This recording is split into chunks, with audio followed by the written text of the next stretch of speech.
Bom, a gente combinou aqui quem não estava de passar os vídeos. A princípio, se alguém tiver problema com o vídeo, avisa. Mas é isso, a gente vai passar os vídeos só do caso que não tem vídeo. Chegando os autores, a gente vê como faz. Bruna botou alguma coisa.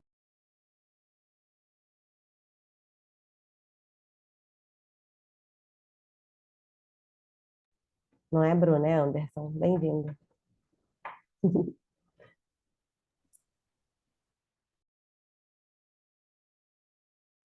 Qual é o Gui, seu caso, Anderson?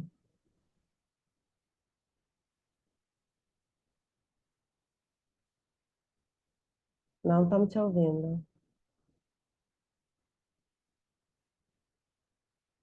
Alô? Oi, Alô? agora sim. É o Bora Engajar. A gente É o não que tem vídeo. é o que está sem vídeo, beleza. Então você vai apresentar. Isso. Tá bom. eu posso já compartilhar os vídeos? A gente espera mais alguns minutos? Não, vamos começar, já está na hora. Tá.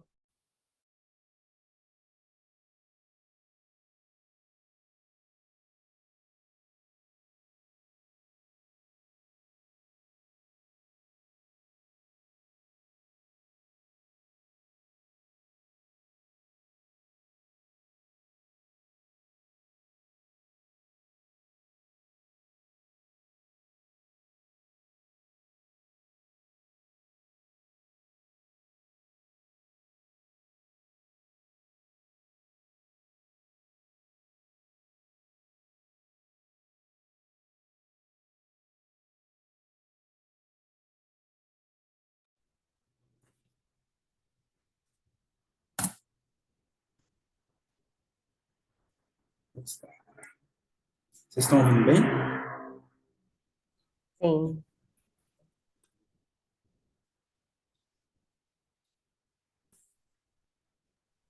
O áudio do vídeo eu não escuto. A gente ouve você, a gente não ouve o áudio. Você compartilhou com o áudio? Sim, deixa eu ver. Peraí, deixa eu tentar de novo.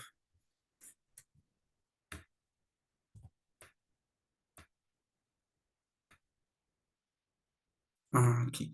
Share site. Agora vai. Histórico profissional, já atuou. Foi, Olá a certinho. todos, é um prazer estar participando do CMA de 2024. Eu sou Ricardo Vieira Nogueira Júnior, autor do caso de ensino intitulado Tradicional Ágil, o dilema constante na vida do gerente de projetos. Juntamente com Luiz Sobrinho, Priscila Portela Azevedo e Vanessa Veras. Francis tem 24 anos, é casado e bacharel em informática. No seu histórico profissional, já atuou como analista de sistemas, prosseguiu para gestor de TI, desenvolveu projetos de internet bank, mobile bank e de produção de relatórios. Atuou também no setor de infraestrutura de uma instituição financeira, além de participar de planejamentos estratégicos. Francis trabalhava de forma empírica, mas decidiu fazer um MBA em gestão de projetos e também se filiou ao capítulo do Instituto de Gerenciamento de Projetos no Ceará, o PMI-CE. Foi através do membro Maurício que Francis passou a ter um maior engajamento com o PMI-CE. Maurício perguntou no grupo de filiados se alguém teria interesse em participar do PMD 2018.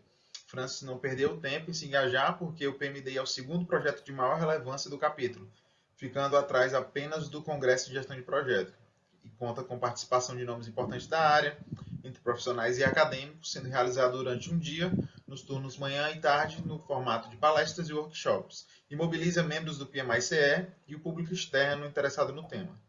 Apesar de Maurício ter ficado um pouco relutante, porque Francis não tinha experiência com os projetos do PMI, mas aí Francis insistiu e foi engajado dentro do PMD 2018. Quando se engajou na equipe, passou para responder pela documentação do projeto. Devido ao excelente trabalho prestado no PMD 2018, ele foi convidado para participar da equipe de um projeto de workshop. Ainda em 2018, Francis tirou sua certificação PMP. Devido à obtenção dessa certificação e os trabalhos prestados em projetos anteriores, ele também foi convidado a participar de um projeto de grupo de estudo focado em sobre como tirar a certificação PMP. Então, Francis foi convidado para gerenciar o projeto PMD 2019 e como atingir a estratégia através de projetos. Francis já tinha noção do desafio, porque os projetos do PMI são voluntários e não são remunerados. Então, toda essa gestão é feita pelo gerente de projetos. Francis começou a se perguntar como o PMD 2019 deve ser gerenciado de forma preditiva, onde o projeto é planejado de forma detalhada e executado conforme esse planejamento, ou de forma ágil, em que as entregas são incrementais e em interações com as partes interessadas o projeto vai sendo melhorado. O PMI-CE foi constituído em 1º de outubro de 2003 e é formado pela presidência, pela Diretoria de Comunicação e Marketing, pela Diretoria de Filiação em Grupos de Interesses, pela Diretoria de Programas Especiais, pela Diretoria de Educação e Certificação e pela Diretoria de Finanças e Administração. Após a decomposição do projeto, Francis passou a alocar os voluntários. Embora na fase inicial do planejamento do PMD fossem selecionados voluntários que já tivessem experiência em outros projetos, aos poucos eles foram deixando a ideia, o que ficou claro para Francis que a atribuição de alocar pessoas certas nas atividades certas não era algo trivial, principalmente no caso de pessoas que não são pagas, remuneradas. Ao montar uma nova equipe, Francis precisou redefinir a quantidade de vagas disponíveis, abrir processo novamente de seleção de voluntários, divulgar as vagas, entrevistar e fazer uma apresentação sobre o projeto e sobre os pacotes de trabalho. Devido a todo esse processo, um tempo considerável para a realização do PMD foi consumido.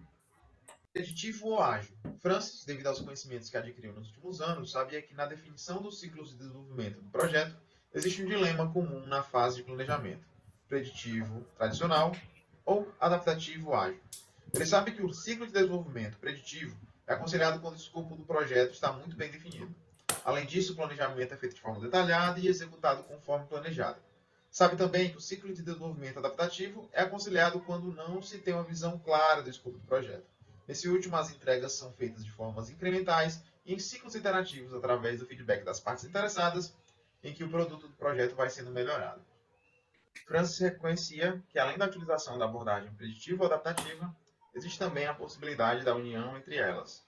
Essa união das duas abordagens constitui uma nova abordagem chamada de híbrida. Nesse contexto, nas etapas do projeto, onde o escopo é bastante conhecido, é utilizada a abordagem preditiva. Já nas etapas do projeto, onde o escopo não é conhecido, é utilizada a abordagem adaptativa. Além das dificuldades encontradas durante o planejamento, como definição dos palestrantes, desistência de voluntários e dificuldades para conseguir local, Francis ainda tinha que decidir qual ciclo de desenvolvimento escolher para o projeto. O presente caso de ensino é uma representação do mundo real. Os dados foram coletados a partir de entrevistas semi-estruturadas e pesquisa documental. A entrevista teve roteiro previamente definido com os personagens do caso. Vale ressaltar que os personagens são pessoas reais, mas com outros nomes. Isso foi feito para preservar o sigilo de suas identidades, apesar de que o nome real da instituição foi utilizado. Para a consecução do trabalho, foi solicitado aos entrevistados a assinatura do Termo de Conhecimento Livre Esclarecido, TCLE, assim como foi recebida a anuência da instituição para a realização da pesquisa e divulgação do nome. Em relação aos objetivos educacionais, este caso de ensino possui como público-alvo estudantes dos cursos de administração ou correlatos, tanto de graduação como de pós-graduação. As disciplinas sugeridas para a utilização do caso de ensino são gestão de projeto, estratégia organizacional e teoria das organizações. O principal objetivo do caso de ensino é compreender a importância da escolha adequada do ciclo de desenvolvimento de produto para o tipo de projeto que se está gerenciando. Ainda em relação a esse assunto, o objetivo é identificar os subsídios para a tomada de decisão na escolha do ciclo de desenvolvimento do produto. No que se refere ao gerenciamento de equipes em projetos, o objetivo é identificar as dificuldades encontradas pelo gerente de projeto na gestão de voluntários. Em relação aos tipos de abordagem utilizada na gestão de projetos, o objetivo do caso de ensino é de reconhecer as especificidades das abordagens preditiva e ágil.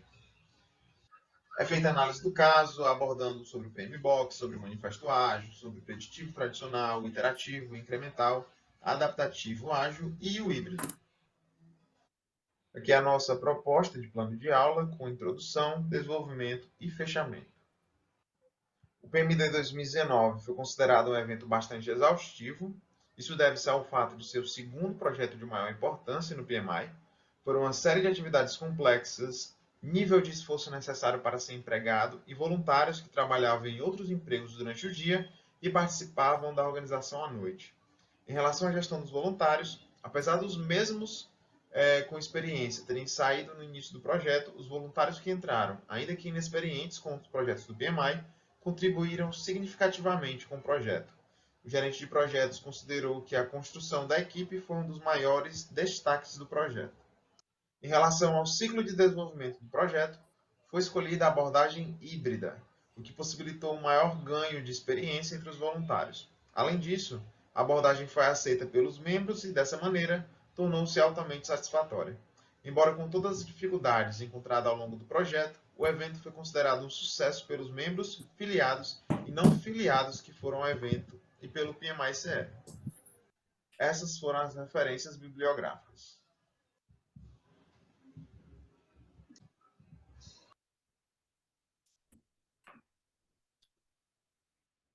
Vamos passar para a segunda apresentação.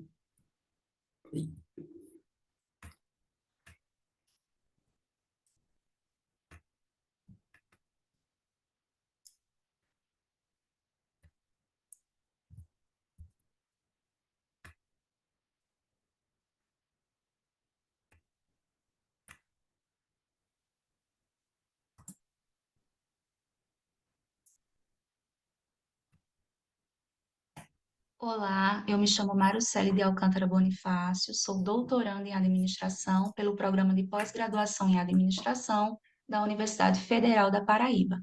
O presente caso de ensino é intitulado por Ou Você Estuda ou Você Trabalha, Dilema de Assédio Moral no Trabalho. O caso narra os desafios enfrentados por Gabriele, uma jovem do município de Beija-Flor, Paraná, que tenta fazer uma conciliação de seus estudos universitários com o seu trabalho, que é desempenhado em empresa estatal concessionária de serviços essenciais de monopólio. Logo, o objetivo do caso é refletir sobre o assédio moral no trabalho, suas consequências e implicações éticas, assim como estratégias de intervenção. Com relação aos desfechos para o caso, há três potenciais, que é o leitor quem deve decidir, após analisar todo o dilema, qual escolha Gabriele deve fazer. Além do dilema, a narrativa apresenta os sonhos, o trabalho e os agentes envolvidos, no caso de Gabriele. Já na introdução, temos um recorte de um diálogo que houve entre Gabriele e sua chefia regional. Foi aqui onde tudo começou, com essa expressão que foi ouvida por ela: ou você estuda ou você trabalha, que a colocou diante de um dilema, diante de uma escolha, pois faltava apenas um ano para ela terminar o seu curso de administração, e ela foi chamada até essa chefia, onde a mesma disse que ela tinha que fazer uma escolha, ela não podia conciliar. A sessão seguinte, Os Sonhos de Gabriele, uma contextualização de como se deu suas aspirações acadêmicas e profissionais que a levaram a ter esses dois grandes sonhos.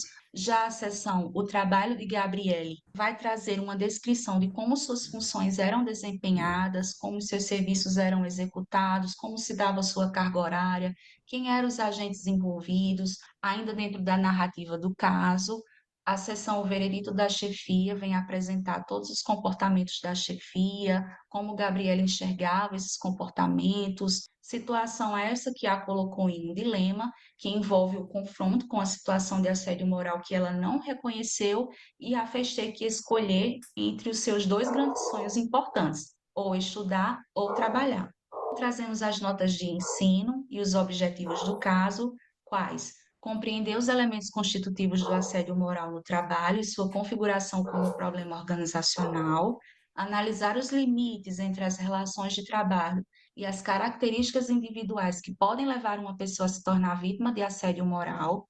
O caso também objetiva refletir as implicações do assédio moral nas organizações e explorar as estratégias de gestão e ações para coibir e prevenir o assédio moral dentro do ambiente organizacional, assim como tomar decisões com base na análise do dilema experimentado, considerando os impactos de longo prazo e as implicações éticas das escolhas disponíveis.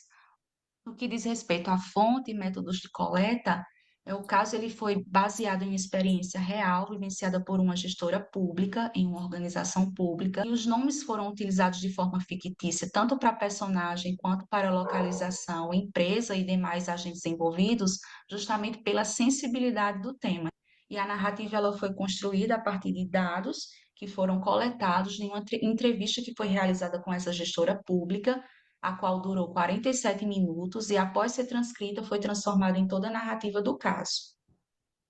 No que diz respeito às relações com os objetivos de um curso ou de uma disciplina, o caso ele permite uma análise profunda de elementos que constituem o assédio moral dentro de um contexto organizacional, envolvendo aí toda a sua complexidade. É fortemente sugerido que o caso seja aplicado em cursos de graduação e pós-graduação lato sensu, tanto em administração como em gestão pública. Sugere-se que o caso seja aplicado para discussão em disciplinas como de comportamento e desenvolvimento humano nas organizações, administração de pessoas, gestão de recursos humanos, psicologia do trabalho organizacional, gestão de conflitos, mediação organizacional, comportamento organizacional no setor público e áreas afins. Como possíveis tarefas que se pode propor aos alunos, é recomendado que o professor empregue essas 4 questões. A primeira, alguns elementos constitutivos são necessários para que o assédio moral seja configurado. Identifique os elementos que caracterizam o assédio moral de Gabriele. Questão 2. Diante da inexistência de um perfil pré-definido para vítimas de assédio moral, quais características levaram Gabriele a se subjugar e se tornar uma delas? Questão 3. O assédio moral vertical descendente, vivenciado por Gabriele, é o tipo mais comum, tanto em organizações públicas quanto privadas. Quais ações a gestão poderia adotar para coibir e prevenir o assédio moral na organização? Última questão. Caso estivesse na pele de Gabriele, qual seria seu posicionamento diante da situação? Justifique sua resposta e sugira possíveis alternativas para ela. E como uma possível organização da aula para o uso do caso, é fortemente recomendado que se considerem 3 pontos. Primeiro, conhecimento da teoria subjacente, em que o professor aborde previamente em sala de aula o conteúdo de assédio moral no trabalho e comportamento organizacional e ético. Segundo, que haja um agendamento dentro do cronograma de aulas e a disponibilização do caso pelo professor para os alunos, pelo menos com 1 semana de antecedência da data agendada. E o terceiro ponto, a leitura e análise do caso, onde os alunos vão ter acesso ao caso antecipadamente, vão responder as questões individualmente e vão trazer essas questões, pois elas serão consideradas como parte do processo avaliativo da disciplina. Sugere-se ainda 2 tipos de discussão, discussão em 2 horas aula, onde vai ter o envolvimento do conhecimento dos alunos nos primeiros 10 minutos, a discussão de cada questão com 20 minutos para cada questão e uma síntese final em até 30 minutos. O outro tipo de discussão em 4 horas aula, onde seriam formados mini grupos para debate com até 2 horas. Depois seria formado um grande grupo para debate em até 2 horas. E para análise do caso, sugerimos que o professor faça uso da lousa, aqui nesse exemplo da questão 1, elencando os elementos constitutivos do assédio moral de Gabriele. Também é recomendado o uso de slide, como na questão 3, esse exemplo em que foi elencado as consequências para a vítima e a consequência para a empresa, no caso da vítima, os danos no seu físico, no seu emocional, no seu social. E, mais uma vez, o uso da lousa aí na questão de estratégias e ações para combater ou prevenir o assédio moral no trabalho. Foram elencados esses 4 pontos pelos alunos e, dentro deles, sugeridas essas estratégias para combater ou prevenir aí o assédio moral de Gabriele. Como foi dito no início, o caso apresenta 3 possíveis fechamentos e a questão 4, que vem trabalhar isso com os alunos, essa pergunta visa incentivar eles a assumirem o protagonismo e fazerem a escolha que seria ou trabalhar, ou estudar, ou escolher resistir ao assédio moral.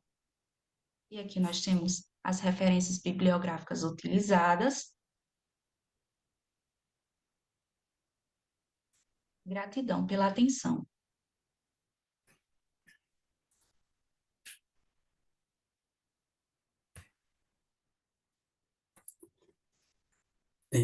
Vamos para o terceiro trabalho. Deixa eu- ah.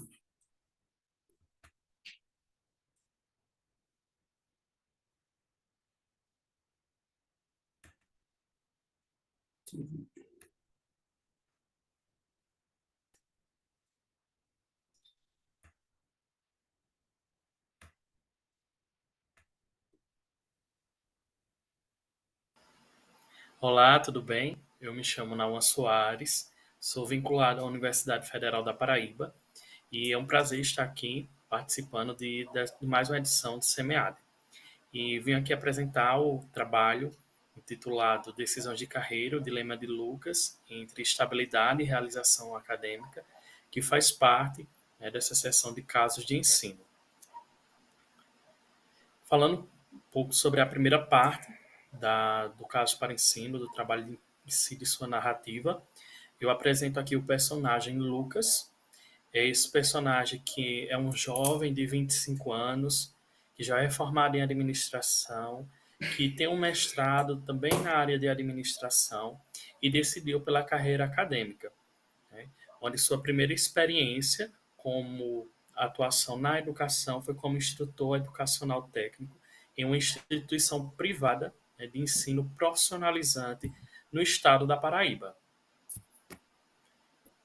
O caso para ensino, a narrativa ela é estruturada em 4 pontos, para além da introdução, em que vai contar inicialmente como foi essa primeira experiência de Lucas, em que ele se tornou, passando o processo seletivo, estava, né, atuando no Instituto São Tomás de Aquino. Então, já era uma experiência que estava sendo consolidada, onde ele encontrou o prazer de ser professor, de trabalhar com a educação e de investir nessa carreira. E aí, vai se passando, mais ou menos isso ocorreu em 2022, vai passando um ano de muitas adaptações, ele que era natural, né, do sertão paraibano, se mudou para a capital paraibana para poder trabalhar no Instituto São Tomás de Aquino. E aí ele pôde crescer enquanto pessoa, enquanto profissional, criar vínculos afetivos, começou a dar palestras, a participar de programas de TV regional. Só que, com o passar do tempo, o Lucas estava se sentindo que não estava sendo desafiado. E o sonho, né, daquele jovem, quando já estava na graduação de administração, em atuar como professor universitário, em especial na Universidade Federal da Paraíba, não tinha morrido, estava adormecido. Até que, né, numa oportunidade inesperada, surgiu uma vaga, um concurso público para professor substituto na Universidade Federal da Paraíba, em que Lucas decidiu tentar essa vaga. E aí gerou, né, vamos dizer assim, um mix de emoções e de possibilidades, em que ele tenta esse processo seletivo e consegue ser aprovado. Ao mesmo tempo, ele estava em ascensão na sua carreira também no Instituto São Tomás de Aquino. E aí ele encontra um dilema, né, um dilema de carreira. No caminho 1, seguir o seu sonho acadêmico, atuar como professor universitário na Universidade Federal da Paraíba, ou permanecer ou manter a estabilidade e segurança financeira que o Instituto São Tomás de Aquino oferece. Ambos eles não podiam seguir pelo mesmo caminho, tinha que decidir apenas por um, enquanto o professor substituto era temporário e o segundo caminho trazia a estabilidade.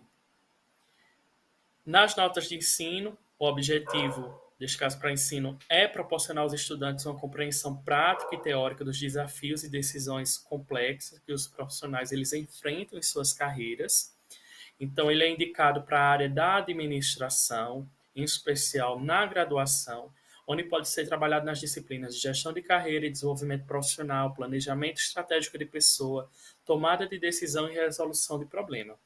Os resultados esperados é que os estudantes eles serão incentivados a analisar e refletir sobre temas como conciliação entre sonho e estabilidade financeira, a necessidade de adaptação e flexibilidade em diferentes contextos de trabalho e as implicações de decisões de carreira tanto para a vida pessoal como para a vida profissional.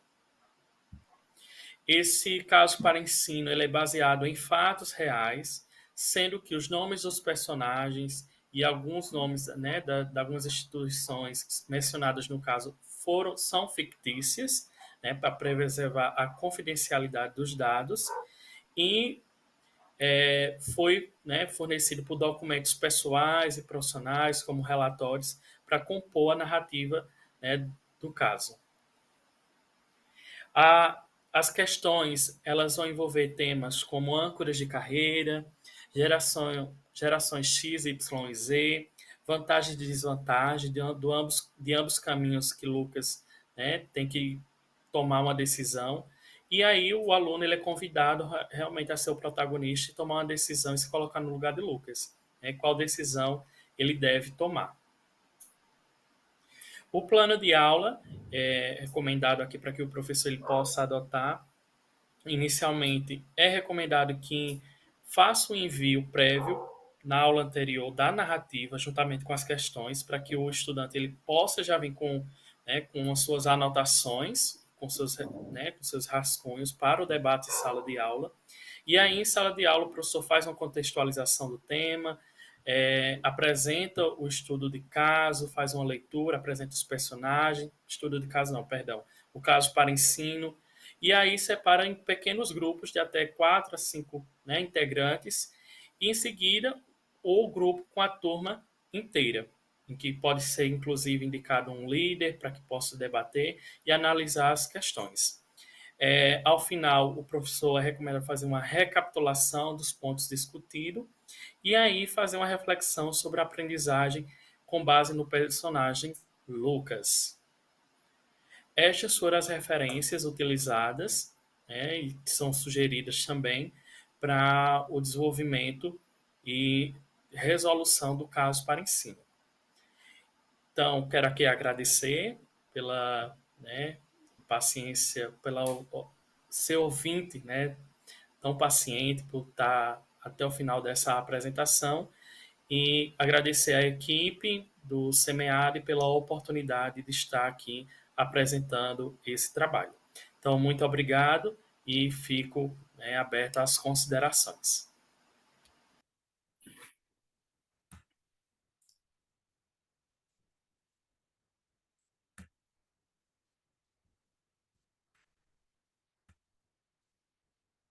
E agora a gente tem o último que é em vídeo, né?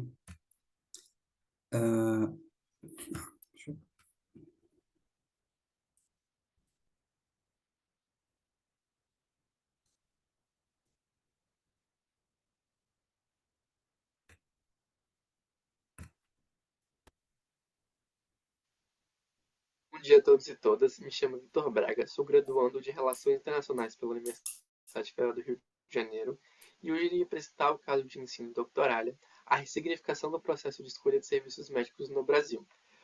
O caso de ensino é escrito por mim e orientado pelo professor doutor Eduardo Russo, que é membro da Business School Tecnológico de Monterrey, no México.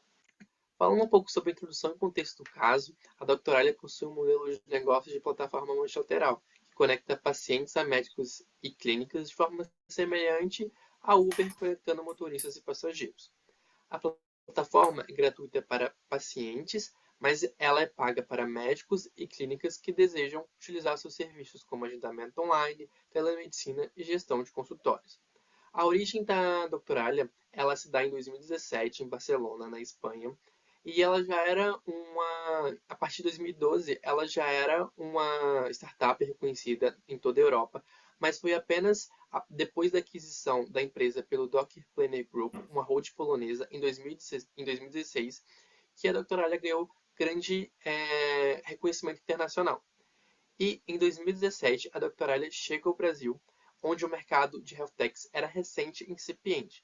Dessa forma, a doctoralha obteve um crescimento rápido, tornando-se uma das principais health techs do país, e tudo isso sob a liderança de Carlos Eduardo Espezin Lopes, o CEO da empresa, na América Latina. Falando um pouco mais sobre o mercado de health techs no Brasil, ele é um segmento voltado para a classe média e classe alta, porque aqui no Brasil nós temos o Sistema Único de Saúde, o SUS, que atende gratuitamente a maior parte da população de baixa renda e de classe média baixa. Dessa forma, os competidores das health techs no Brasil são os planos de saúde e os atendimentos privados. Entre 2020 e 2021, aconteceu a pandemia de Covid-19, o que acelerou a digitalização do setor de saúde. Dessa forma, o mercado que era incipiente passou, a partir de 2022, a contar com mais de 1.000 health techs, o que dificultou a manutenção da liderança de mercado pela doctoralha. A partir de todo o que foi apresentado, nós elaboramos as notas de ensino. O primeiro ponto das notas de ensino são os objetivos de aprendizagem. O objetivo 1 é compreender o modelo de negócio de plataforma multilateral e entender como a doctoralia gera valor e de que forma ela é um negócio viável e sustentável. O segundo objetivo é analisar a influência de componentes ambientais externos para negócios digitais, entender como fatores políticos, econômicos, sociais e tecnológicos podem impactar a doctoralia. O terceiro é avaliar estratégias de crescimento de modelos de negócios, né? Dado a dificuldade de manter a liderança de mercado, a doctoralia precisaria se expandir. Dessa forma, analisamos estratégias de crescimento. O público-alvo deste caso de ensino são alunos de graduação e pós-graduação dos cursos de Gestão de Saúde, Administração de Empresas e Marketing. Sua aplicação é recomendada para disciplinas de Estratégia Organizacional, Marketing Estratégico e Comportamento do Consumidor. A metodologia utilizada nessa pesquisa foi a revisão bibliográfica e coleta de dados empíricos. As informações elas foram coletadas por meio de fontes de dados secundárias, como artigos científicos, material jornalístico e relatórios de consultorias, além de informações disponibilizadas pela própria doctorália em suas páginas na internet. Bom, como observamos, a doctorália estava tendo sua liderança ameaçada, sua liderança de mercado ameaçada. Dessa forma, identificamos que o dilema do caso é como a doctoralia pode conquistar a confiança de um número maior de pacientes e médicos que seus concorrentes para se expandir e, dessa forma, consolidar sua liderança? E, a partir disso, elaboramos o seguinte plano de análise e discussão. Como se caracterizava o modelo de plataforma multilateral adotado pela doctoralia? Nós fizemos uma análise mais profunda de que forma a doctoralia gera valor e de que forma ela é viável e sustentável, né? Se ela gera valor por si só ou não, se ela atua como uma ponte entre clínicas e pacientes, médicos e pacientes, enfim. A segunda pergunta foi como estava caracterizado o ambiente competitivo que a doutoralia se posicionava. Nós fizemos uma análise mais profunda, uma análise PEST, analisando todos os fatores políticos, econômicos, sociais e tecnológicos que poderiam afetar o negócio e a sua expansão. A terceira pergunta foi quais estratégias a Doctoralia Brasil poderia utilizar para superar o dilema, né, o dilema de confiança do consumidor, e outros obstáculos que impedem o crescimento da companhia? Bom, nós analisamos qual estratégia a Doctoralia poderia usar para conquistar a confiança deste consumidor e se destacar entre seus concorrentes para continuar crescendo e consolidar novamente a sua liderança no mercado. Por último, nós fizemos um exercício analítico e criativo para os estudantes e perguntamos o seguinte: com todas as informações expostas no caso, como você acredita que será o futuro do mercado de health techs no Brasil?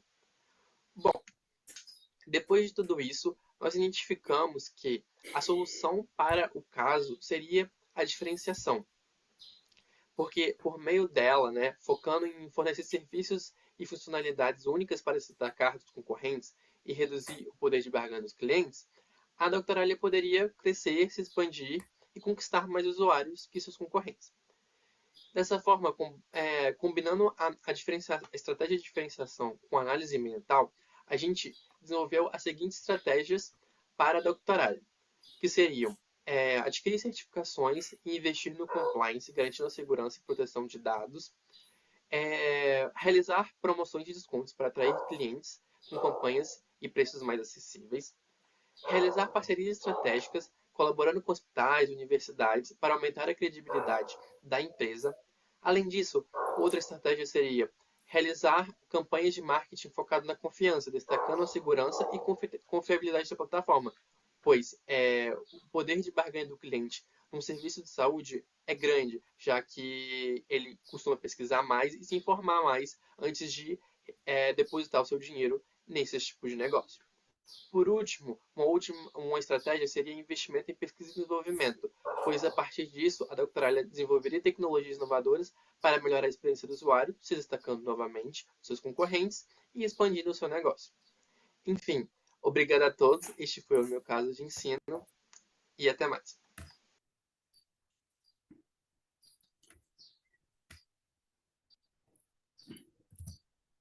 Bom, obrigada. Eu acho que Pronto, falta um tem a apresentar, né? apresentação. Isso. Isso. Compartilha aí. Você tem 8 minutos, não é isso? Boa tarde, vocês estão vendo minha apresentação? Sim. Sim. Tá, perfeito. Então, boa tarde a todos. Primeiramente, parabenizo pelas apresentações dos demais colegas aqui, né? Agradeço por estar participando aqui do CMEA de 2024. Eu não sou a Bruna teve um problema pessoal, tive que assumir a apresentação de hoje, né? Eu sou o Anderson Sasaki Vaz Pacheco, sou professor da Universidade do Estado de Santa Catarina, de Balneário Camboriú, tá? Então, o nosso caso chama Bora Engajar e o subtítulo é Elaboração de projetos de captação de recursos para organizações da sociedade civil, utilizando estratégias de marketing digital, né? Então, a gente separa o caso em duas partes, né? A primeira parte é o caso em si, depois as notas de ensino, né? Quanto ao caso, né, ele também é separado em duas partes, né? Primeiro, a gente tem uma contextualização em que três professores eles criam um projeto junto com três disciplinas, né? A primeira disciplina é gestão de projetos, a segunda disciplina é marketing no setor público e a terceira disciplina é gestão de organizações da sociedade civil. E eles chamam esse projeto de Operação Engajar, em que os alunos eles têm como objetivo selecionar uma organização da sociedade civil, né? Entender sobre sua problematização e captar recursos ou resolver problemas dessas organizações da sociedade civil da região, né? Então, ele é um caso real, né, em que a gente usa nomes fictícios para todos os personagens, tá? Nesse caso, e no meio dessa disciplina, a gente criou três personagens, né, o Enzo, a Márcia e a Carolina, em que eles escolheram uma organização da sociedade civil que apoiava, né, pessoas idosas em um lar de idosos, né? E aí os alunos tinham que ter esse desafio de tentar levantar informações sobre essa organização da sociedade civil para que eles conseguissem, né, elaborar um plano de projetos e um plano de marketing de causa, tá? Então, nesse levantamento e nessa história, né, o Enzo, ele acabou levantando algumas informações importantes dessa organização da sociedade civil, né? Em primeiro lugar, tá, que ela, nos últimos meses, ela estava faltando bastante com seus recursos, principalmente com fraldas geriátricas, tá? E eles não tinham um setor de marketing dedicado justamente para ajudar na comunicação da OSC, né? Eles tinham outros problemas, como goteiras, etc., e a grande rotatividade de voluntários, ok? Desta forma, a gente começa a ter a nossa problematização aqui. Os estudantes, eles decidem, eles em conversa com essa organização da sociedade civil, que dentro das três disciplinas, eles iam abraçar dois problemas dessa OSC, tá? Primeiro, eles iam tentar arrecadar as fraldas geriátricas e, por fim, eles iam criar um evento das fraldas, justamente porque eles não teriam a possibilidade de responder todas as ações da organização sociedade civil. No entanto, quando eles começam a desenvolver o plano de marketing deles, de causa, e também o projeto deles para eles gerenciarem essas ações, eles começam a ter várias dúvidas. E aqui começa a questão em que a gente vai ter algumas questões que podem ser discutidas em sala de aula ao final do caso, né? Então, algumas questões que surgiram dentro dos estudantes deles. Que ferramentas usar para organizar nossas ações de nossa comunicação? Quais são as ferramentas de marketing e gestão de projetos, como foi colocado na primeira apresentação, que podem ser úteis justamente para organizar as ações de comunicação organizacional, tá? Uma outra grande questão que é comum dentro das organizações de sociedade civil, né? Quais são os benefícios, interesses e medos que elas possuem, né? É possível a gente adaptar as ferramentas de gestão empresarial para a gestão de organizações da sociedade civil? E dentro disso, que indicador a gente pode criar para arrecadação? Será que esses indicadores eles são somente focados para as empresas privadas ou a gente consegue ter essa nossa adaptação, né, junto para as organizações da sociedade civil? Então, as questões justamente elas giram junto com esses dilemas, né, das adaptações e as dificuldades em que as organizações da sociedade civil elas, elas sofrem no seu dia a dia, tá? Então, esses são nossos dois grandes objetivos de aprendizagem, tá? O primeiro deles, ao ler o caso, é habilitar os acadêmicos, né, a atuarem em posições de ações sociais, né, e justamente eles conhecerem um pouco mais sobre, né, as organizações da sociedade civil, tá? E que eles entendam um pouco mais sobre gestão de projetos, tá? E marketing no setor público, justamente o marketing de causa, tá? Que é focado nas OSCs, ok? Quanto às recomendações, né, de aplicação do caso, né, a gente deixou duas recomendações. Uma é para os que têm curiosidade, esse é um projeto já existente, né, que já existe na UDESC Balneário Camboriú, e em que são aplicadas atualmente com duas disciplinas, né, gestão de projetos e marketing no setor público, em que em todo semestre a gente tem essa seguinte estrutura, em que os alunos vão aprendendo sobre essas ferramentas e vão utilizando as ferramentas justamente para que eles consigam criar um plano de marketing de causa e um plano de gestão de projetos para que eles consigam resolver problemas das organizações da sociedade civil, tá? Então, essa é a nossa primeira nota de ensino. Entretanto, caso os professores também queiram, eles podem utilizar o caso numa aula isolada, tá? Então, eles podem usar o caso numa aula de gestão de projetos ou de marketing no setor público ou gestão de OSCs, tá? Justamente para ver essa relação entre teoria e prática, ok? O que a gente recomenda é que os estudantes, né, os professores, antes, né, de apresentarem o caso, eles já tenham explicado alguns elementos importantes dependendo da disciplina. Tá? Então, por exemplo, na disciplina de marketing, é interessante que o estudante já tenha visto sobre os tipos de marketing no setor público, o que que é um plano de marketing de causa, identidade, posicionamento e branding.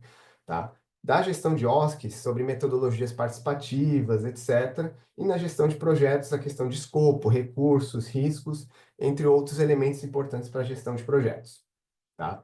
Então, aqui a gente deixa algumas sugestões de respostas, tá? Para cada uma das questões, né? Então, por exemplo, na questão relacionada em como iremos espaçar nossas ações e atividades, né? A professora Bruna coloca aqui, né, justamente para a gente utilizar o guia do PMBOK, assim como foi colocado na primeira apresentação, tá? Nas questões relacionadas com as outras disciplinas, né, a gente pode utilizar outras ferramentas de marketing, como identidade, como posicionamento, etc. Ok? Então, a gente deixa como recomendação outras leituras aqui, justamente para a parte de gestão de projetos, da parte de marketing, gestão de OSCs, principalmente, como eu tinha dito, que tenha-se um entendimento sobre o campo do marketing no setor público, que é um pouco diferente do marketing empresarial. Tá? Da gestão de projetos, a gente tem uma adaptação melhor principalmente com o PMBOK, ok? E na gestão de organizações da sociedade civil deixamos algumas leituras, principalmente de Andion, etc., sobre as características e as diferenças dessas organizações, ok? Então, algumas disciplinas que a gente sugere para utilização, né? A parte de marketing, gestão de times ágeis, disciplina de sociedade civil organizada e suas relações de estados com o mercado, e assim por diante, tá? Essas são as nossas principais bibliografias recomendadas e caso alguém queira ter um pouco mais contato com o projeto, etc., este é o meu e-mail, tá bom? Muito obrigado.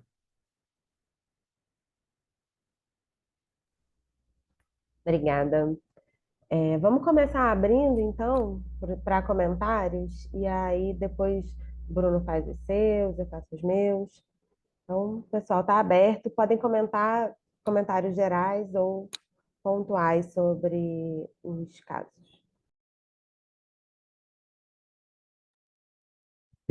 Tenho milhões de comentários. Então, mas talvez é melhor Quer que começar eu por seja o último. caso? Quer Sim, melhor que eu elencar? seja o último, porque, não sei, porque não quero comer Tá muito bom. tempo também. Então, vai lá. Mais alguém?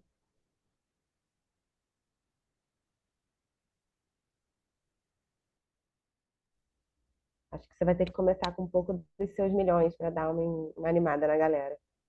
Vou tentar fazer alguns, alguns comentários gerais aqui.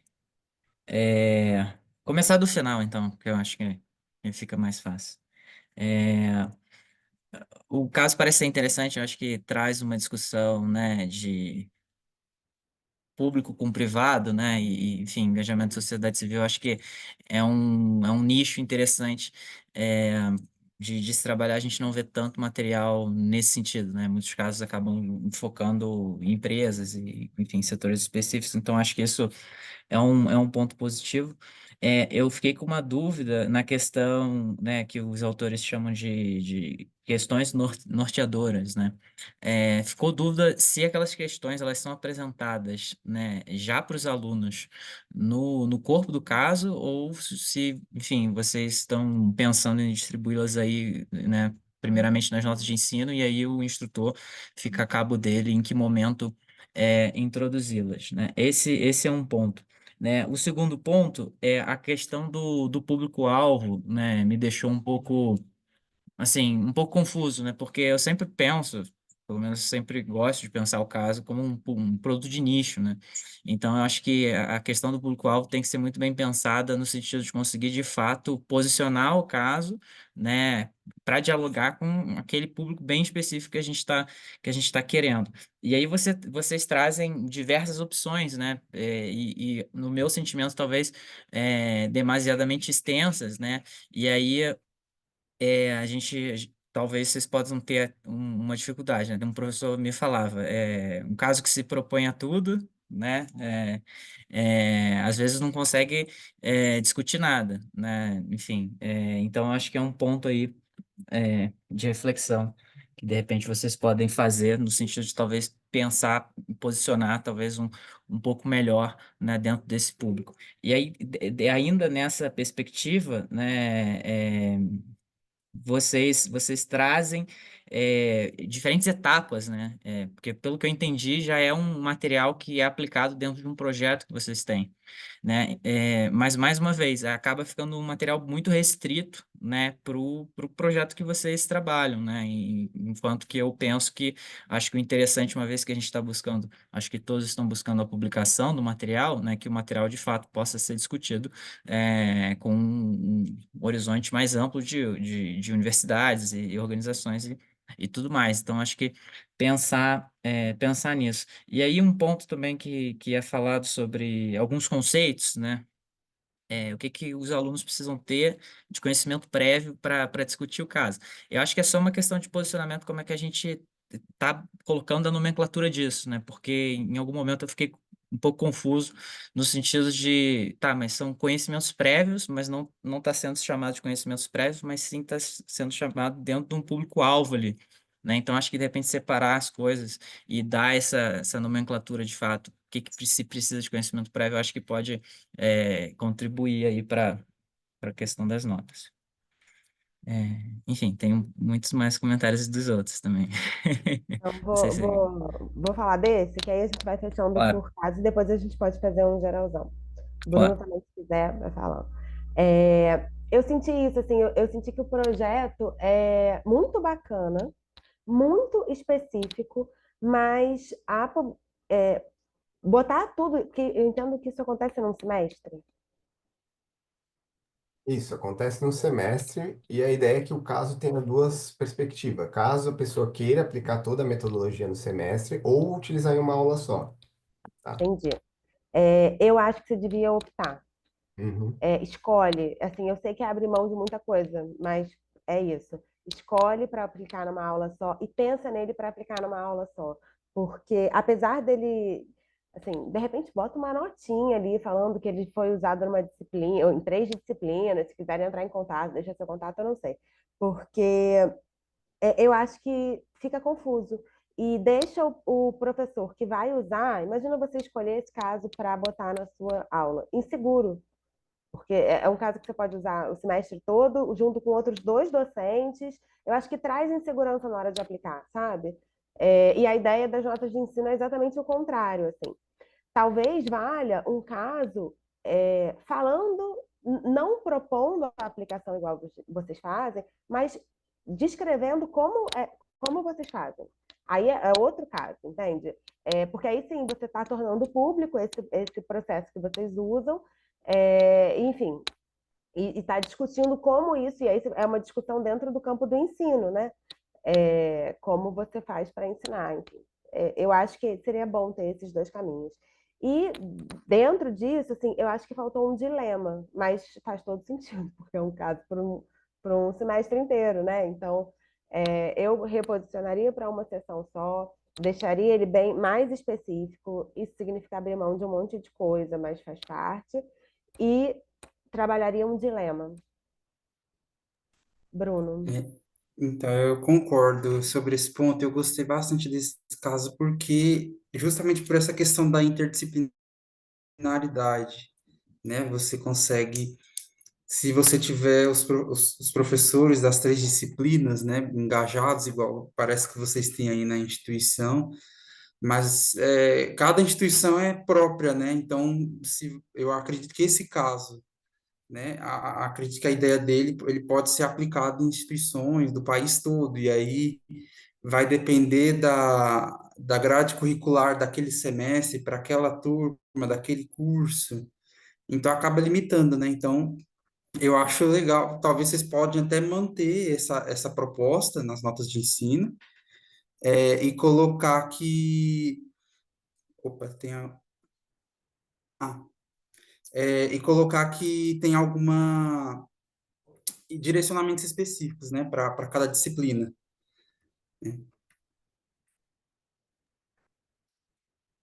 Perfeito. Eu acho que eu gostei muito das contribuições, né?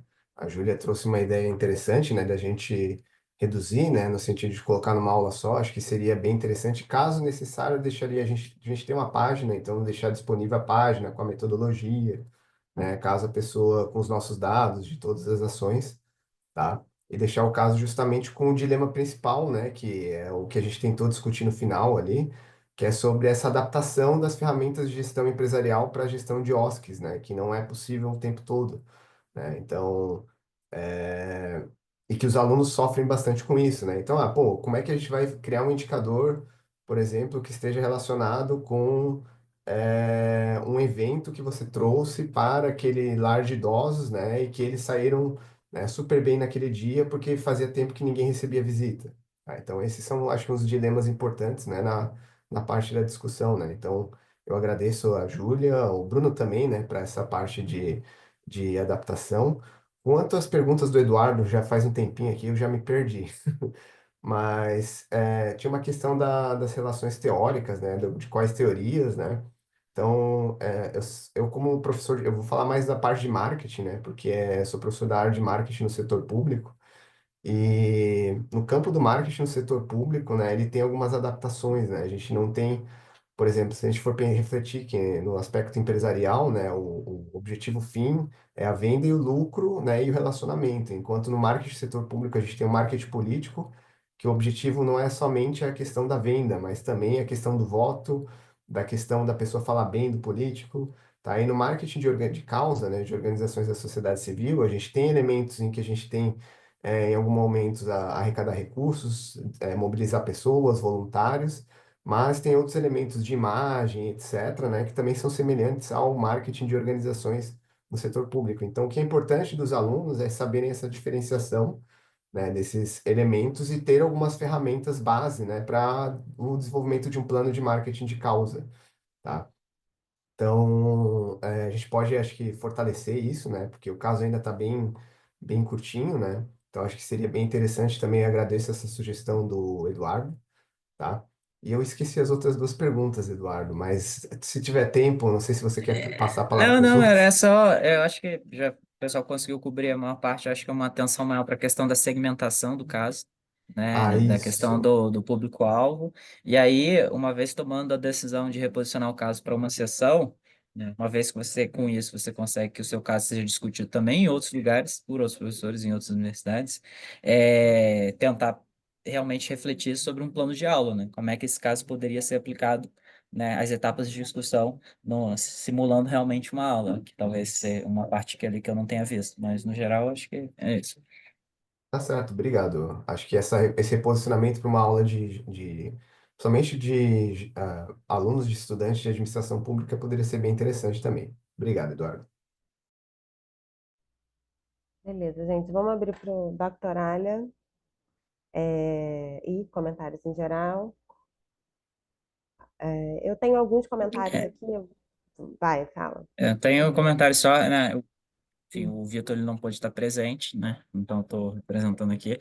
O Vitor é um aluno de graduação, na verdade esse é um projeto de iniciação científica, né? Que acabou virando um caso, desde que a gente já recebeu os feedbacks do Congresso, a gente já mexeu nele, já mudou a nota de ensino, já tem uma discussão que está um pouco diferente ali, né? A gente tirou o Pestle, enfim, adicionou um outro framework, amadureceu um pouco nesse sentido, mas é isso, sempre aberto aí também para considerações.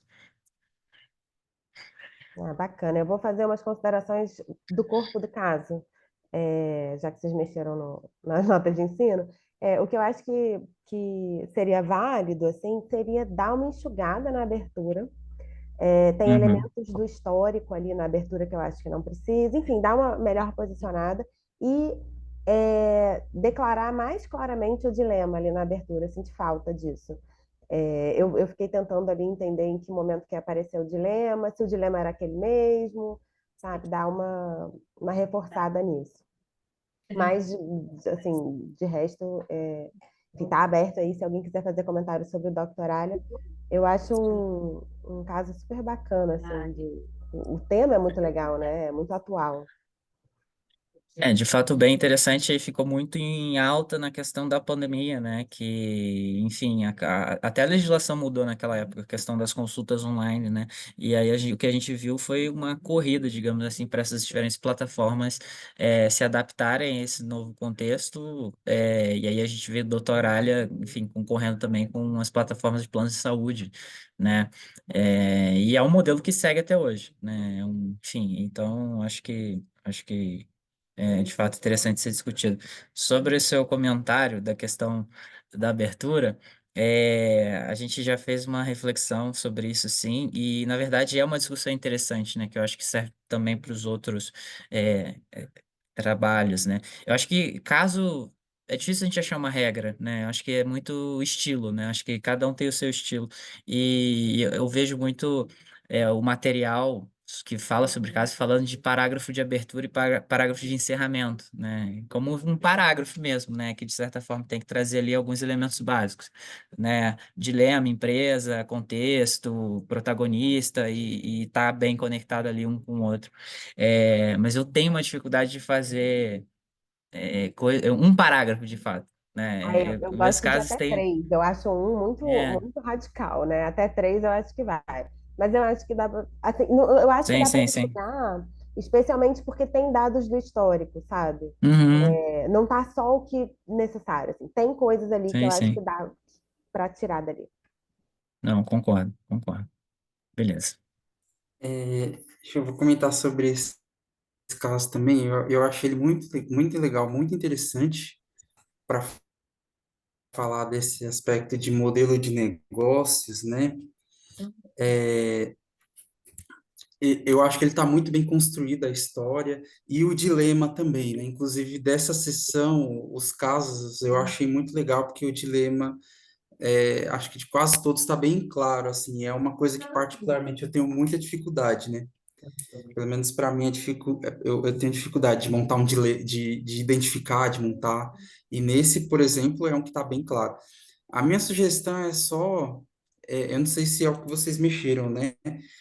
As questões que vocês propõem, porque vocês propõem uma lista de discussão, uma lista de perguntas, e aí depois vocês respondem outras perguntas. Eu não sei se vocês pensaram, em fazer elas em momentos diferentes, mas parece que seria legal alinhar, fazer a discussão de todas, ou talvez selecionar algumas, porque no final ficou uma lista de perguntas sem respostas, e aí tem outras que parece que vão guiar no momento da aula, não sei. Esse é um ponto interessante de discussão também, que eu acho que a gente pode abrir a discussão para os restantes também. Que, mais uma vez, não existe consenso nesse ponto, né? Mas a literatura, né, traz uma diferenciação entre assignment questions e discussion questions, né? Então, a primeira delas seriam as perguntas que ajudam na etapa de discussão em pequenos grupos, né? Então, são perguntas balizadoras, digamos assim, que serve para avaliar a preparação prévia dos alunos e deixar meio que todo mundo no mesmo nível, né, para a segunda etapa de discussão. E a segunda etapa de discussão, que é a discussão em plenária, né, que está prevista aí dentro dessa metodologia do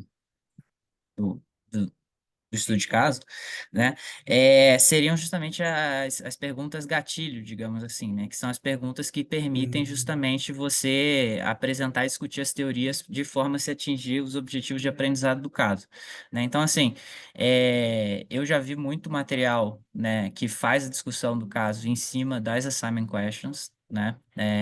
E mais uma vez, não tem certo, não tem errado, mas assim, é uma questão de estilo e até mesmo eu sou revisor de algumas congressos e revistas, etc., de caso. E essa é uma requisição que eu sempre peço para os autores, né?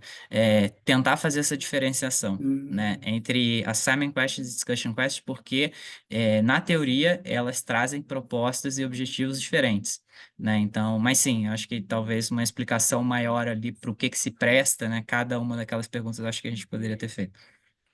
Então, a gente está Entendi. na segunda sessão que a gente tem essa conversa, né? Interessante. É, Eu acho que talvez seja o caso de colocar um parágrafo explicando mesmo o objetivo das assignments, né? Porque É, não acho que não são todas as escolas que usam. E aí fica meio mal parado ali para quem não conhece, né? Mas a ideia, e sim, sim. especialmente para casos que vão para a graduação, do uso das assignments, é deixar todo mundo igual, né? Então eles vão para os pequenos grupos, e aí você vai ter aquele que leu mais, aquele que leu menos, aquele que, né? aquele que E não aí leu. aquele que, eu não ia chegar nem aí, mas Uhum. sempre tem. E essa discussão inicial ali vai dar um pouco de insumo para todo mundo fica ali mais ou menos na mesma página. Não quer dizer que eles precisem de consenso, eles precisam das mesmas informações. Nas assignments, você pergunta só as informações que você vai precisar para discutir a teoria, você não pergunta a teoria. Por isso que, em geral, a gente não responde. Mas eu tenho notado esse questionamento frequente, assim, eu acho que vale um parágrafo para falar disso. Eu acho que vale Nossa, eu achei bacana, porque... é, só Desculpa, complementar. pode Nada, comentar. desculpa. Só complementar, eu acho que vale, e inclusive é, aqui na universidade que eu estou agora no México, a gente tem uma parceria com o Harvard, né? E então a gente tem um fast track de Harvard e é uma iniciativa de ter mais universidades da América Latina com casos na plataforma, né? E tem um Author Guidelines, né, que Harvard exige. E eles exigem, né, que existam nas assignment questions, né, que exista algum tipo de discussão dessas assignment questions, né? Não estou falando de uma discussão teórica, mas algum exemplo de como essas assignment questions poderiam ser respondidas, né? Então é um Talvez negócio que eu isso vejo que possa aqui no Brasil a ajudar. gente não faz muito. Não, eu nunca vi, na verdade, isso. Mas Né? talvez pensando agora, pode ajudar, assim, se você vai usar isso como avaliação da preparação prévia do aluno, você tem ali um guia do que deveria ser respondido, né? Enfim, Sim. claro que ajuda para o professor que É. vai passando nos pequenos grupos e discutindo, né? Você vai entendendo se eles estão chegando nos mesmos pontos, enfim. É Uhum. interessante. Nada muito extenso, né? Mas assim, acho que de fato o grande problema é espaço, né? Que isso como espaço, né? Então a gente tem uma questão de limitação de espaço muito grande, se for mandar o caso para uma revista, para um congresso. E aí, enfim, o que que você pode cortar, né? É uma decisão Você manda difícil. 100, espera o revisor pedir, aí você já pode botar, Pois é. porque ultrapassa o limite. Eu só ia comentar que, para mim, isso é algo, é um aprendizado novo. Eu não sabia que tinha essa possibilidade. É, eu sou da contabilidade, né? Nos casos da nossa área, não costumam ser assim. Por isso que eu estranhei, apesar de eu perceber que são para momentos distintos, eu não sabia que tinha essa separação. Achei interessante. Faz sentido também. Agora vamos para o caso do Lucas. Vamos. Qual que é esse Bom, mesmo? É o primeiro ou o segundo? o Lucas é o que. Quer ver? É o de gestão de Tem projetos ou é carreira. de... De carreira. Carreira. Dilema entre estabilidade e realização acadêmica. É o que vai ser professor Ah, substituto. é verdade. Tá aqui. Quer começar? É, eu fiz algumas anotações aqui. Lucas? É Lucas? Tá certo? Não. Qual que é o nome? Lucas é Personagem o lá, o meu é personagem. Nauan. Ah, tá, não, mas desculpa. Tô pensando no personagem. Mas Bom, sou eu meu, mesmo, no caso. Eu é, posso é, revelar. Interessante. Eu fiz aqui algumas anotações, né, mais na questão das notas de ensino. Os objetivos, eu acho que precisa pensar dar uma refinada ali. Nos objetivos ainda tá muito genérico, né? E esse é um comentário que eu acho que os objetivos de aprendizado é o mais importante das notas de ensino, porque é ele que vai basear todo o resto. Né? Então, todos os links, né? Como que as perguntas são formuladas, quais teorias que são empregadas, vai estar tudo baseado e relacionado aos objetivos de aprendizado, né? Então, acho que tem algum trabalho ali a ser feito nesse sentido, né? E, basicamente, os objetivos de aprendizado no final da discussão, o que eu espero que os alunos sejam capazes de fazer, né? Quais conceitos eu espero que eles... quais análises e tudo mais. E, nesse sentido, eu acho que a taxonomia de Bloom ajuda muito, né? E esse é um dos pedidos que eu fico vendo aqui, todos os revisores estão pedindo isso. Então, dá uma olhada lá, pensar em alguns objetivos, né? Bullet points mesmo, eu acho que ajuda, né? Bem, uma linha, né? Bem objetivo mesmo, né? Utilizando essa taxonomia e tentando trazer algum takeaway, né? O que de fato é esperado, o que vai mudar em termos de conhecimento para esse aluno antes e depois da discussão do caso. É, Tá, e aí, né, uma vez pensando nisso, né, tem que ver realmente se as perguntas que você está propondo para a discussão do caso, elas estão alinhadas com os objetivos, né, e a partir dessas perguntas a gente consegue atingir esses objetivos, né? Então, depois que refletir sobre os objetivos, fazer é, essa costura. Mais uma vez, eu não vi assignment questions, que foi um ponto que a gente discutiu. No caso, né, você traz as perguntas já de discussão com a discussão, né? Então, assim, se são, acho que o público é alunos de graduação, né, eu acho que essas assignment questions, elas são importantes, como a Júlia falou, para fazer esse balizamento inicial, né? Então, acho que isso ajuda bastante o instrutor, né? Então, acho que pensar em algumas assignment questions que basicamente são perguntas contextuais do caso, né? São perguntas que não se propõem a fazer extrapolações teóricas, e sim ver se de fato está todo mundo com um entendimento comum, né, das informações que a gente precisa para a segunda etapa de discussão.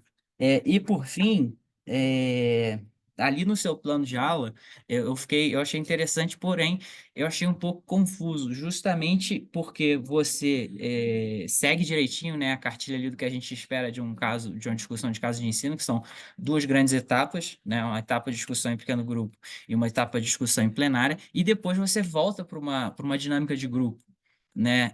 Como você está pensando essa dinâmica, né? Até mesmo como é que uma aula seria estruturada, eu fiquei um pouco de dificuldade, né? Porque imagina, né?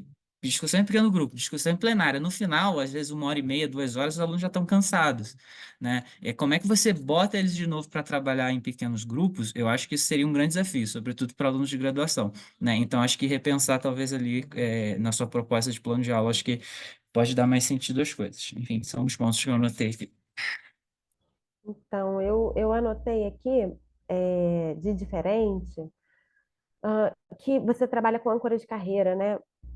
Eu acho que você consegue, pelo caso que você tem, não prever que eles conheçam essa teoria antes da discussão. Eu acho que é um assunto conhecido, eu acho que dá para você tentar e prever as notas de ensino antes de apresentar a teoria de âncora de carreira e sair dali dessa conversa a teoria de âncora de carreira, né, de forma indutiva. E aí, sim, você ia ter que mexer nas perguntas de discussão, porque elas vão, de fato, ter que fazer emergir ali as âncoras de carreira, e você melhora bastante os seus objetivos, né? Porque você, de fato, consegue o ensino indutivo. E você falou que você mesmo é o Lucas, você pode botar um disclaimer lá do caso depois, né? Nas notas de ensino, falando o que você escolheu, enfim. Porque é um dilema bem acadêmico, né? Eu agradeço pelos comentários. Já estou fazendo as reformulações de ajustes pareceres, dos 2 pareceres que recebi. E respondendo à questão, geralmente eu tenho um estilo de quando, porque além de escrever, eu aplico casos em sala de aula, e geralmente eu faço assim: eu envio a discussão, a narrativa do caso com as questões, para que o aluno ele já chegue na próxima aula, geralmente 7 dias, né? Para que ele já chegue na próxima aula com, vamos dizer assim, com um rascunho, com uma breve resposta daqueles questionamentos. Então, faz toda a introdução, e aí, inicialmente, eu, né, peço para formar um pequeno grupo para que ali eles possam alinhar. Geralmente, é onde eu vejo a maior discussão, até mesmo maior do que o grande grupo, é quando eles estão nos pequenos grupos para poder alinhar. Então, geralmente, um optou pelo caminho 1 e outro caminho 2. E aí, qual vai ser a resposta do grupo? Aí depois eu peço para que no grande grupo, né, o debate geral, um representante, né, possa justificar a escolha do que foi a do grupo. Então, geralmente tem esses embates. E aí, o que é que acontece? Até teve uma questão também da quantidade de horas lá, que eu tinha 120, não sei se vocês perceberam, né? E eu coloquei mais horas lá. Mas eu já estou fazendo essas reformulações, tá? Então, muito obrigado pelos comentários. Vai lá, Eduardo, vai no. Quer falar, Júlia? Eu falo. É bom que a gente estudou junto, tá? Por isso a gente pensa nas mesmas coisas, porque a gente teve o mesmo professor que falou pra gente, ensinou a mesma escola.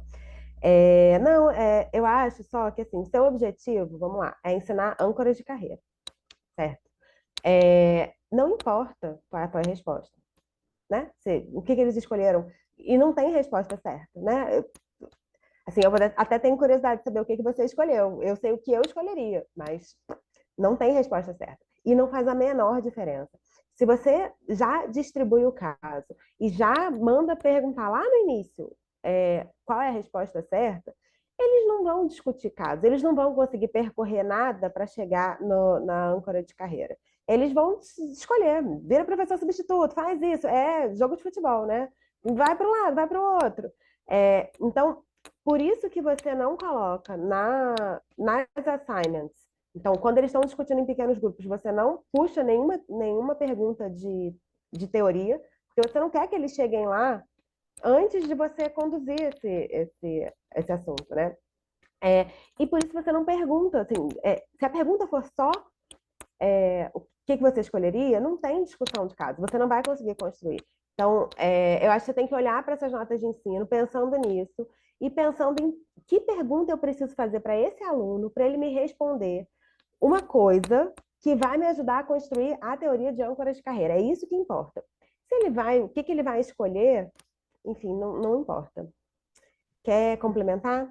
Só complementando, eu acho que, assim, a questão de pedir um consenso, né, para quando os grupos voltam para a plenária, assim, eu acho que não precisa disso, né, acho que, inclusive, é bom se evitar isso, né, porque eu acho que o caso de ensino tem que fomentar essa discussão de ideia, né, e como a Júlia falou, não tem certo ou errado. Então, se você permitir, né, que exista a discordância, digamos assim, né, eu acho que ganha muito em termos de nível de discussão, né, e eu acho que também deixar claro para os grupos, e aí é um comentário geral que serve para todos, né, que eles estão em grupo, né, mas quando eles retornam, eles não são mais um grupo, né, então, esse contraste e essa discordância, eu acho que é muito positivo, né, eu acho que não vejo muito sentido você pedir, por exemplo, qual que foi o resultado do grupo, né, qual que foi a resposta do grupo, sobretudo num caso, né, que não é um caso de finanças, né, que não tem resposta certa ou errada, então acho que mais um ponto de reflexão aí que eu acho que vale a pena pensar. Não, e a gente provavelmente estourou todos os tempos, mas isso acho que vale para todo mundo, né? Enfim, é uma discussão aí que está para todo mundo. Bruno, Obrigado. quer falar mais alguma coisa? Obrigada a você. Eu ia só fazer um comentário, porque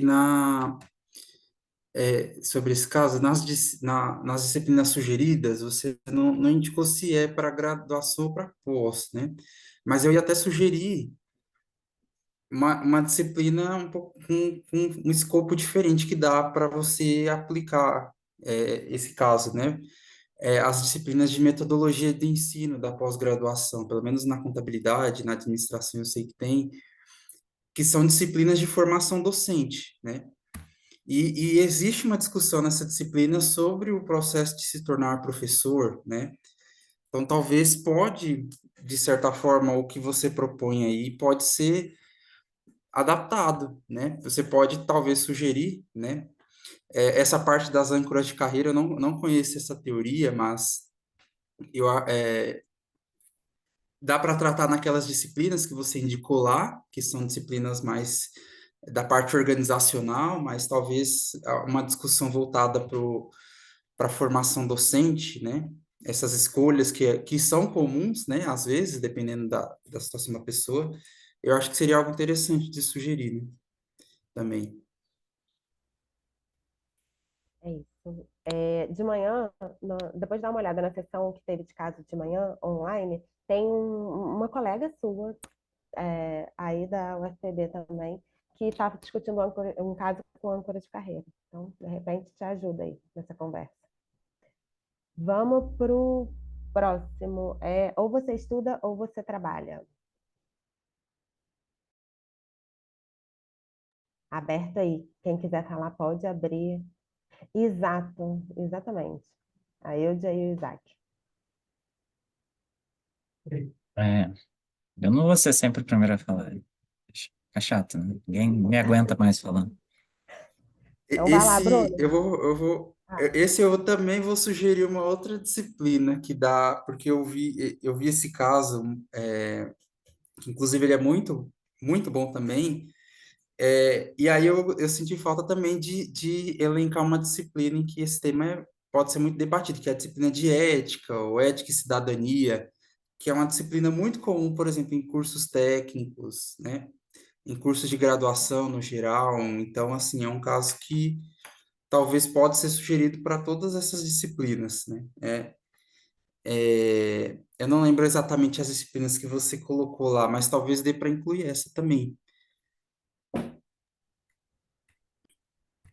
bom, vamos ver o que eu anotei aqui. Primeiro, as notas de ensino eu achei bem estruturada, assim, tá organizada.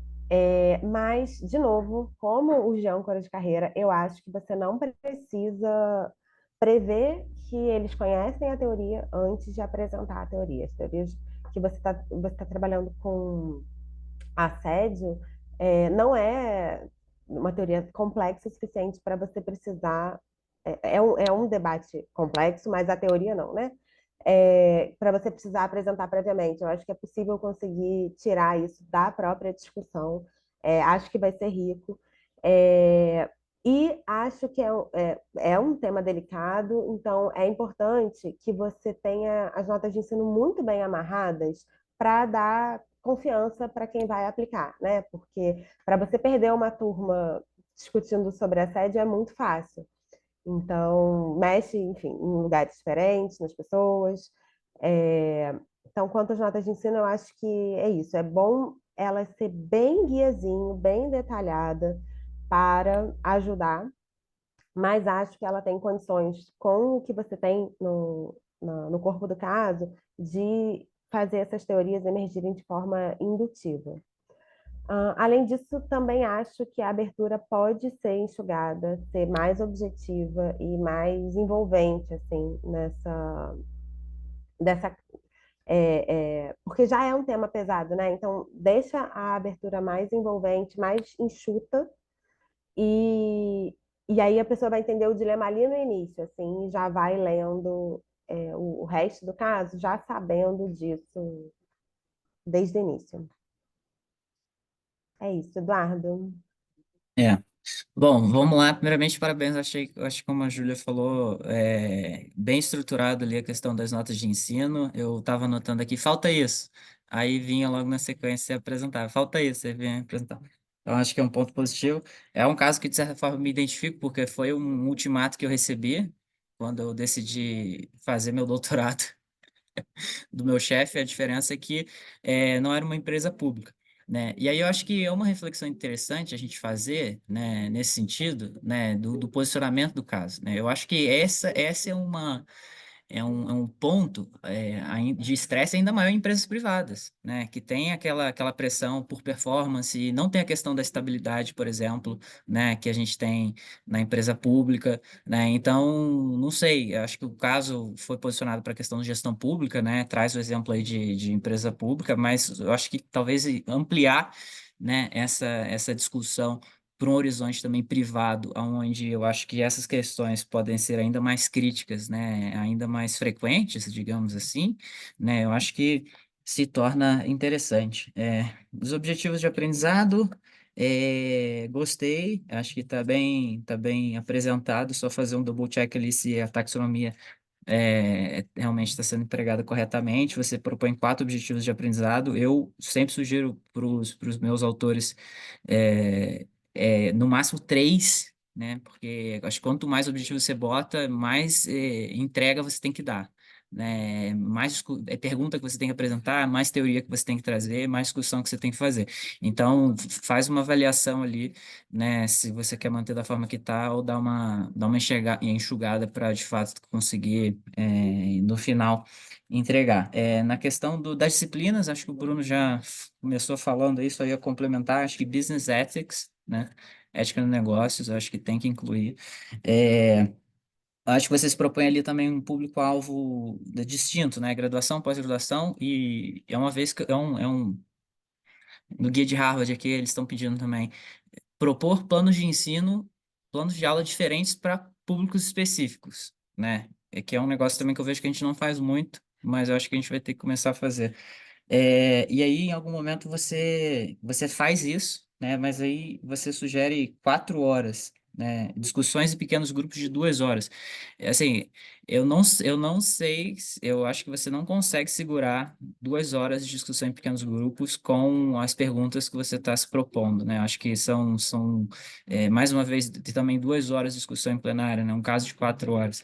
Eu acho que tá muito ambicioso. O que a gente vê são casos de ensino, cara, aulas de 90 a 120 minutos, é, e é isso, né? Acho que muita coisa mais além disso teria que ser um caso, por exemplo, um caso 2 partes, né? Um material mais complexo, onde a gente tivesse que beber de fontes externas, enfim, então acho que tem que fazer uma reflexão nesse sentido. Não vi também diferença de assignments e discussion questions, né, que eu acho que é um ponto aí que já foi levantado anteriormente, que eu acho que vale a pena uma reflexão. E é isso. É isso, obrigada. Quer responder? Queria agradecer pelas contribuições, Bruno, Eduardo e você, Júlia. Estou anotando aqui, com certeza vai melhorar muito o trabalho como um todo, não só nas notas, mas também na narrativa.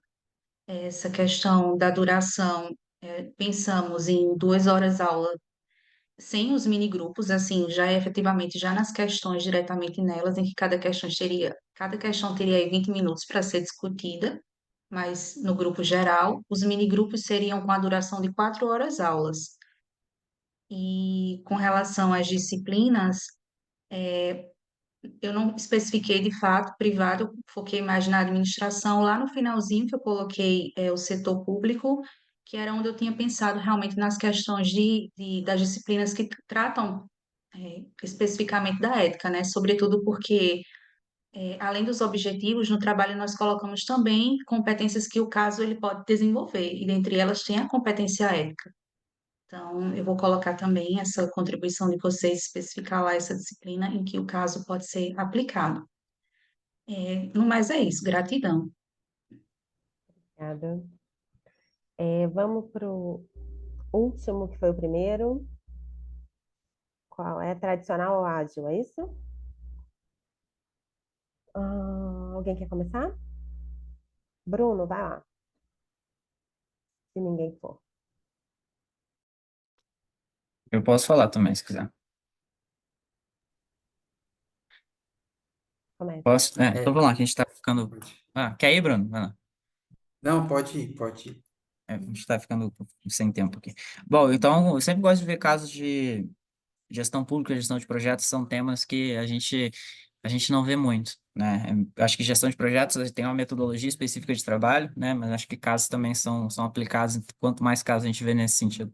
Eu acho que a gente só tem a ganhar nessa área também, então parabéns aí pela iniciativa. Eu não sei se é no caso ou só foi na apresentação, eu senti uma introdução muito longa, né? Eu acho que podia trazer mais, antecipar melhor um pouco esse dilema para ficar logo bem claro, beleza, isso tudo está acontecendo, mas que de fato tem que, né, decidir, né, o que que tá pegando aí nesse caso. Então, acho que essa antecipação poderia ser é, poderia ser feita. E aí, né, uma dica que eu dou para todos os trabalhos, né, quando a gente está apresentando caso de ensino em congresso, eu acho que o foco tem que ser sempre as notas de ensino, né? Então, realmente, cara, perde muito pouco tempo ali, né? 80% tem que ser o foco das notas, 20% diria, no caso, no contexto do caso. Porque eu acho que é nas notas que você vai receber a maior quantidade de feedback, né? Eu acho que é isso que é o rico, né? Então, eu acho que foi minha primeira apresentação de caso na vida. Em 2018, eu recebi esse feedback, nunca mais esqueci, e é um negócio que eu repito também para todo mundo que eu vejo, se pegando no mesmo ponto que eu me peguei lá atrás. É, e aí, uma coisa que eu fiquei na dúvida, né? Você apresenta, em determinado momento, você apresenta o dilema, mas você já traz a resposta, né, do que foi feito no caso. Eu acho que esse não é a ideia, né? Acho que esse não é o objetivo, a gente tem que evitar ao máximo isso, né? O caso de ensino é justamente para a gente gerar essa discussão, né, esse conhecimento indutivo, e mesmo que o caso tenha uma resposta, né, a gente não abre isso para os alunos, né? A gente bota só nas notas de ensino, né? Então, acho que você mata o caso se você já der, por exemplo, você cria todo um contexto, né, e pum, e foi feito isso no final, né? Acho que a pessoa, né, que está ali lendo, ela dá uma brochada, né? Acho que essa é a melhor palavra. Então, dá uma olhada nisso. Questão das notas de ensino, o público-alvo está junto com o objetivo, acho que tem que separar, são coisas separadas, acho que esse é um ponto. É, Considerações finais, o que vocês chamam de considerações finais, né? Lembrando que não é um artigo científico, né? No caso de ensino não tem considerações finais. O que pode ter é um epílogo, né? Que foi justamente o que aconteceu depois, né? Então, essa questão da nomenclatura eu acho que é importante também ser ajustada. E aí eu vi que o caso ele passa em 2019, né? E aí tem 5, né? Vai fazer 6 anos aí, né? Que isso aconteceu. E aí isso gera uma dúvida, porque, por exemplo, algumas revistas elas exigem que os acontecimentos do caso tenham ocorrido nos últimos 36 meses, né? E aí, enfim, tomar essa decisão porque com o acontecimento de 2019 o caso está sendo escrito hoje. Esse dilema, ele não poderia ser atualizado, digamos assim, né? Eu acho que traria um ar de contemporaneidade maior para o caso, sobretudo porque depois de 2019 muita coisa mudou, né? A gente teve muita coisa aí, pandemia, né? Muita coisa mudou, e as metodologias mudaram e se adaptaram também, né? Então, acho que esses são as minhas considerações. E na apresentação, pelo menos, eu não vi as perguntas, né? Não vi quais foram as perguntas que foram formuladas. Houve essa diferenciação, assignment questions, discussion questions, as discussions estão alinhadas com os objetivos, né, do que o caso está se propondo. Então, acho que é um ponto de atenção também. Essas foram as minhas anotações para essa apresentação. Eu ia É, até fazer um vai lá, comentário, Danilo. desculpa, Eu posso só é responder porque logo? justamente, Vamos juntar tudo e você responde no final, que a gente tem a princípio 2 minutos. Pode ser? não, é porque eu quis falar porque justamente o meu comentário é sobre as perguntas que foram feitas, porque no texto me parece que as perguntas não estão vinculadas ao contexto do caso. Parece que são perguntas que eu posso responder, por exemplo, pesquisando na internet. São perguntas mais genéricas. Eu acho que eu também não consegui sugerir como que você faria isso, né? Mas, por exemplo, tem algumas perguntas, né? Por exemplo, a primeira, né? Qual a importância da escolha do ciclo de desenvolvimento adequado ao projeto? Me parece ser algo que o aluno pode pesquisar e conseguir responder, sem o auxílio da história, da narrativa do caso. Então, eu acho que valeria esse esforço de tentar, talvez, trazer isso para o contexto. Era essa a minha sugestão. Não, eu concordo concordo. Eu acho que assim, as notas de ensino precisa dar mais uma amarrada nesse sentido de alinhar objetivos com as perguntas que respondem aos objetivos, né? Dentro da teoria. E fiz algumas anotações também de corpo do caso. Achei a abertura bem longa ai, desculpa, na apresentação e no caso mesmo. Ela tá longa e você constrói aos poucos esse dilema. Ele não é construído de uma vez só. Então você vai pegando. Eu demorei para entender qual era o dilema. E acho que tem uma hora que o dilema muda um pouco a cara, porque você vai trazendo coisas do histórico antes de trazer o dilema. Então parece que vai vir um dilema. Em vários momentos parece e ele não vem. E quando ele vem, você perdeu aquela informação que estava lá atrás, né? Eu acho que precisa organizar isso. Tem vários fraseamentos para dilemas que trazem dilemas um pouco diferentes também. E aí acho que talvez introduzir um outro personagem facilite a sua vida para defender pontos de vista diferentes, assim, para conseguir construir isso de forma literária, né, a narrativa do corpo do caso, e defender pontos de vista diferentes, porque o que eu senti é que você tem pouca informação para a tomada de decisão de fato. Você tem informação do histórico daquele gestor, mas como é que ele vai, que a decisão é uma decisão gerencial, na verdade, né? Se ele vai fazer de uma forma ou de outra, ou híbrido no final. Mas eu senti que faltou informação para isso, prós e contras, e talvez um outro personagem possa trazer esse tipo de argumentação. É isso, esses foram meus comentários aqui.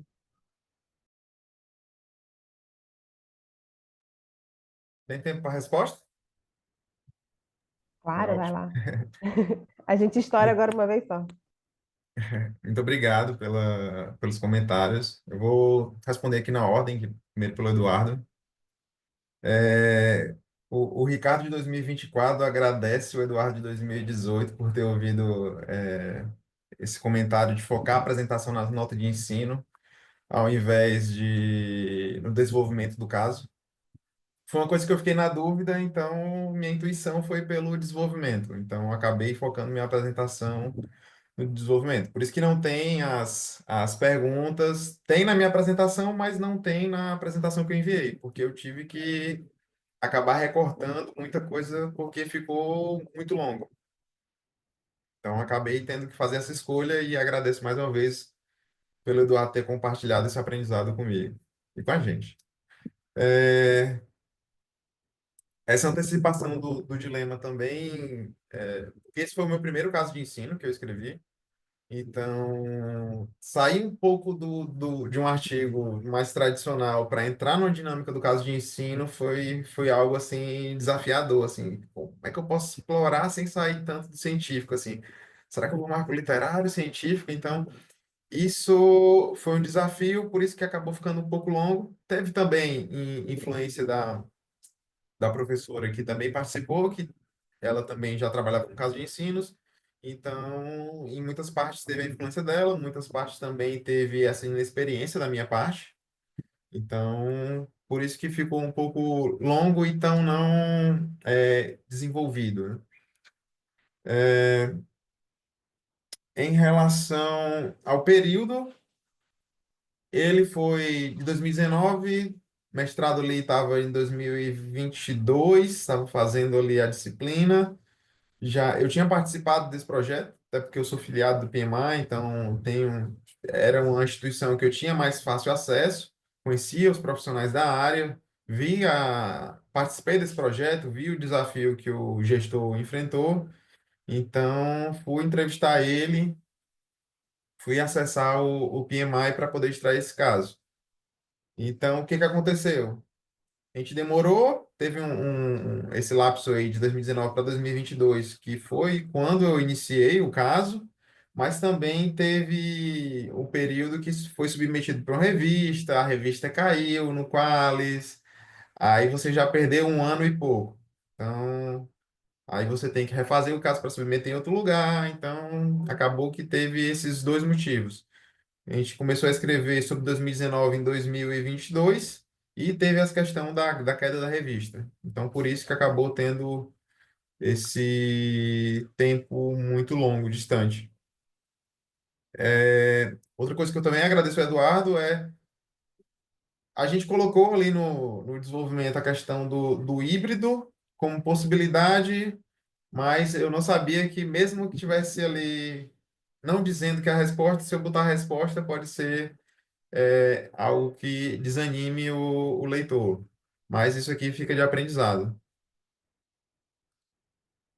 Em relação à pergunta do Bruno, realmente, até com alguns comentários que foram ao longo da apresentação, eu fiz perguntas que eu e outras pessoas elaboramos algumas perguntas, a gente foi respondendo junto, baseado tanto em experiência, porque tinha uma outra pessoa que tinha experiência de mercado, e tanto como no PMBOK, no Agile, etc., Manifesto Ágil.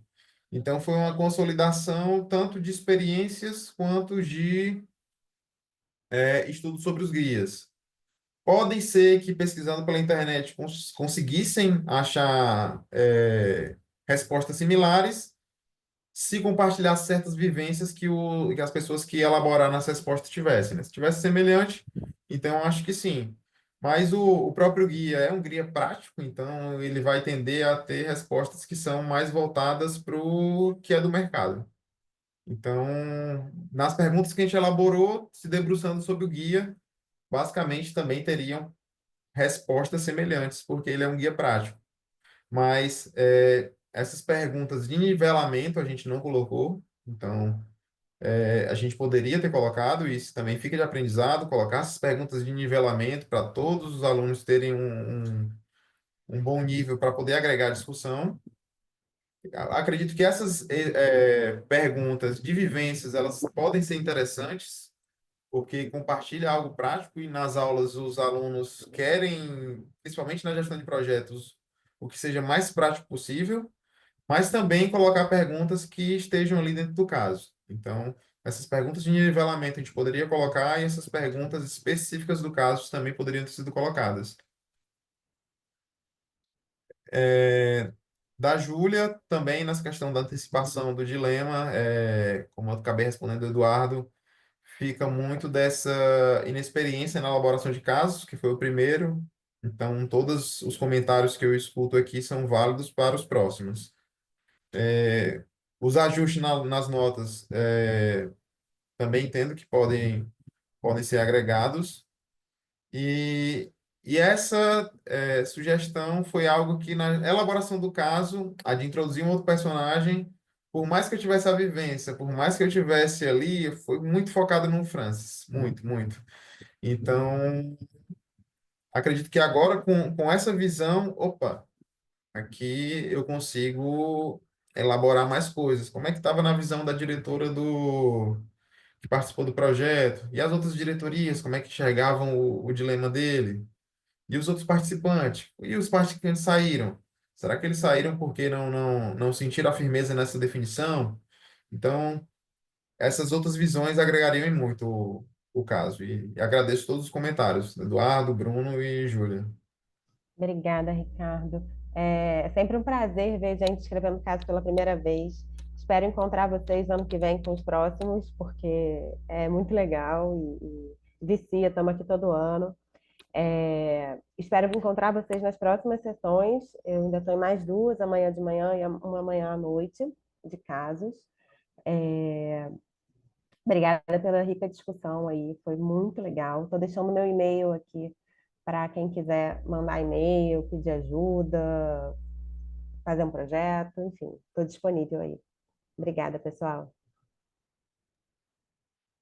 Obrigado, Ju. Ah, Parabéns aí, pessoal, pelos Bru- casos aí. Estou à disposição também. Coloquei meu e-mail aqui. obrigada. Bruno tem que botar um link para gente, não tem, Bruno? Não tem um link de avaliação? Ah, sim, eu achei que vocês tivessem acesso. Deixa eu colocar aqui, peraí. Eu acho que é bom. Para É um link para avaliação, avaliar né? a sessão e, enfim, é importante para gente do Congresso, para a organização dos próximos e tudo. Pegando ele aqui, peraí.